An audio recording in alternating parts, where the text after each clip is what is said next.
Question दिया है कि एक व्यक्ति ने अपनी किसी वस्तु पर इस प्रकार मूल्य अंकित किया जिससे उसे 40% का लाभ हो, लेकिन उसने सेल की घोषणा कर दी। उस वस्तु के अंकित मूल्य पर 20% की छूट दी। इस पूरे लेन देन की प्रक्रिया में व्यक्ति को होने वाला लाभ प्रतिशत क्या है, ये हमें बताना है। देखो, मान लेते हैं कि उस वस्तु का क्रिया मूल्य कितना था, 100 रुपये, ये हमने मान लिया, ठीक है ना। जब केवल प्रतिशत प्रतिशत की बात हो, ये जैसे ही बात हो, तो 100 अगर मान लोगे ना, अगर रुपए की बात कर देता तो हमेशा तुम 100x मान लेना। ध्यान रखना ये मेरी बात को कि हम क्या करते हैं, या तो 100 मानते हैं या फिर x मानते हैं, ऐसा मत करना आप। कभी भी रुपए की बात अगर वो कर दे, बीच में कहीं रुपया आ रहा हो, यहाँ तो प्रतिशत प्रतिशत है तो आप 100 मान सकते हैं, लेकिन अगर प्रतिशत के साथ अगर रुपए भी आए ना तो आप 100x मान लेना इसको, ठीक है ना। बहुत आसानी से हल होगा क्योंकि कैलकुलेशन ईजी हो जाती है, ठीक है ना।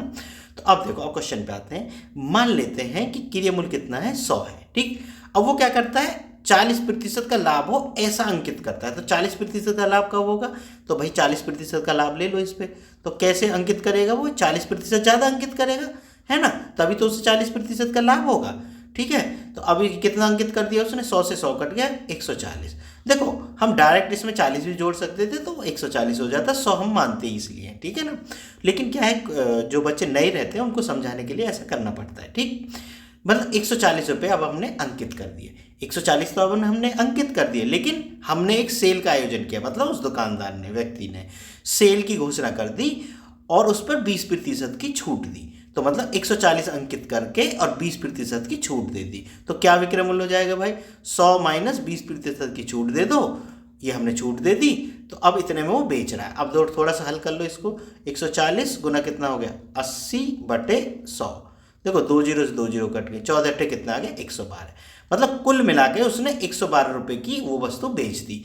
अब उसने खरीदी कितने की थी, 100 रुपये की खरीदी थी, और बेच कितने की थी, 112 की बेच दी। तो कितने का लाभ हो गया, लाभ बराबर हो गया 112 माइनस 100, बराबर कितना हो गया, 12 रुपये, ठीक है ना। 12 रुपये लाभ हो गया, इसका मतलब 12% लाभ हो गया। हम डायरेक्ट भी लिख सकते हैं, ठीक है। अब देखो, जो बच्चे नए हैं वो थोड़ा सा ध्यान दे लें, जो जिनको समझ में आया है कि 12% कैसे आ गया वो वीडियो छोड़ सकते हैं, लेकिन जो बच्चे नए वो ध्यान दे लें। देखो, हमें लाभ कितना हुआ है, 12 रुपये का, माना हमने क्रिया मूल्य कितना है, 100 है, ठीक है। तो लाभ प्रतिशत कैसे निकालते हैं, तो 12 गुना, मतलब लाभ गुना 100 बटे क्रिया मूल्य, ऐसे लाभ प्रतिशत निकलता है, ठीक है ना। लाभ प्रतिशत बराबर क्या होता है भाई, लाभ गुना 100 बटे क्रिया मूल्य। क्रिया मूल्य कितना माना है हमने, 100 से 100 कट के बराबर कितना आ गया, 12%, ठीक है बच्चों। बात समझ में आ गई होगी तुम लोगों को। तो इसलिए मतलब मैंने ये इसलिए बता दिया क्योंकि नए बच्चे हैं, उनको थोड़ा समझ में नहीं आता है। देखो, हम 100 मानते हैं इसलिए कि हम डायरेक्ट 12% भी लिख सकते हैं। मतलब 100 से जितना ज़्यादा हो, जैसे हमने यहाँ 140 डायरेक्ट लिख सकते थे, 100 से जितना कम हो तो आप डायरेक्ट भी लिख सकते हो, ठीक है ना बच्चों। तो 12% कहीं ऑप्शन में है, ये रहा, ठीक है। अगर वीडियो पसंद आई हो तो चैनल को सब्सक्राइब जरूर कर लेना। मिलते हैं फिर नेक्स्ट वीडियो में।